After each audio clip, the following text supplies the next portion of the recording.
Hello friends, ఈ రోజు మీరు మీ ఖర్చులను ఎలా నియంత్రించాలో నేర్చుకుంటారు. తద్వారా మీ ఫుడ్ ట్రక్ దాని ఖర్చులను భరించడానికి తగినంత డబ్బు సంపాదించే స్థాయికి త్వరగా చేరుకోగలదు మరియు చివరికి తెలివిగా వృద్ధి చెందుతుంది, దాని విలువను పెంచుతుంది.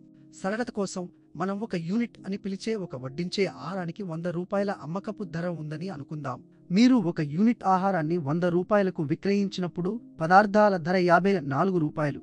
అలాగే ప్యాకేజింగ్ కోసం ₹3 మరియు రవాణా కోసం మరో ₹3 జోడించండి. కాబట్టి మీరు విక్రయించే సేర్వింగ్స్ సంఖ్యతో మారుతూ ఉండే మీ వేరియబుల్ ఖర్చులు ప్రతి యూనిట్కు సుమారు ₹60. ఇప్పుడు మీరు ఎన్ని యూనిట్లను విక్రయించినా స్థిరమైన ఖర్చులు ఎలా ఉంటాయో చూద్దాం. మీరు ఒక యూనిట్కు ఆహారాన్ని ₹100కు విక్రయించినప్పుడు మీ ట్రక్కుకు పార్కింగ్ స్థలాన్ని అద్దెకు ఇవ్వడానికి ₹1, గ్యాస్, విద్యుత్, నీరు వంటి వినియోగాల కోసం మరో ₹4, మీ కార్మికులకు చెల్లించడానికి ₹7 వరకు కేటాయించండి.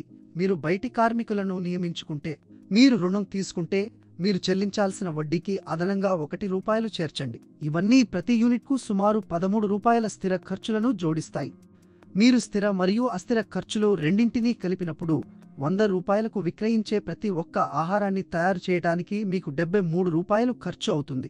అంటే మీరు విక్రయించిన ప్రతి యూనిట్కు ₹27 లాభం పొందుతారు. అయితే మీరు ₹9 పన్నులు చెల్లించాల్సి రావచ్చు. కాబట్టి పన్నుల తర్వాత మీ లాభం యూనిట్కు సుమారు ₹18 ఉంటుంది. మీ నికర లాభాల మార్జిన్ 18% అని చెప్పడానికి ఇది ఒక సరళమైన మార్గం. ఇప్పుడు ప్రణాళిక భాగం కోసం మీకు 2 ఎంపికలు ఉన్నాయి. మీ లాభంలో కొంత భాగాన్ని తిరిగి వ్యాపారంలో పెట్టుబడి పెట్టండి లేదా ఆ డబ్బును మీ కోసం ఉపయోగించుకోండి. మీ లాభంలో సగం అంటే ₹9 స్టాక్ వంటి విషయాల కోసం తిరిగి వ్యాపారంలోకి పెట్టడం తెలివైన పని. అప్పుడు మీరు మిగిలిన ₹9ను మీ కోసం లేదా ఇతర ప్రయోజనాల కోసం ఉపయోగించవచ్చు. త్వరగా లాభం పొందడానికి మీ స్థిర ఖర్చులను తగ్గించడానికి ప్రయత్నించండి. ఏదైనా అద్దెకు తీసుకునే బదులు మీ సొంత ట్రక్కు మరియు పరికరాలను ఉపయోగించండి. ప్రారంభంలో కార్మికుల ఖర్చులను ఆదా చేయడానికి కుటుంబ సభ్యులు మీకు సహాయం చేయండి.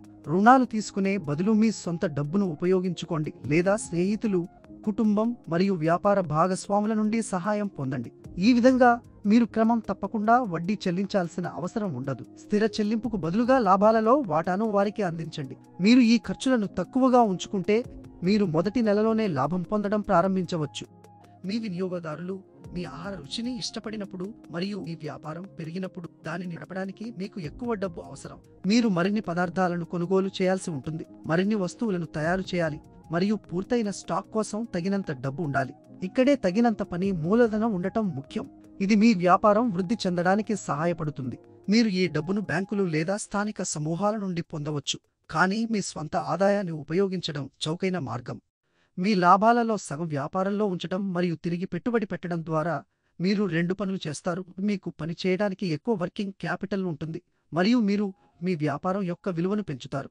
మీరు తిరిగి పెట్టుబడి పెట్టినప్పుడు మీరు పెద్ద ఆర్డర్లను నిర్వహించవచ్చు మరియు ఎక్కువ స్టాక్ను ఉంచుకోవచ్చు. ఇది మరింత వ్యాపారానికి దారితీస్తుంది. ఫలితంగా మీ వ్యాపారం యొక్క విలువ పెరుగుతుంది. ముందుకు చూద్దాం.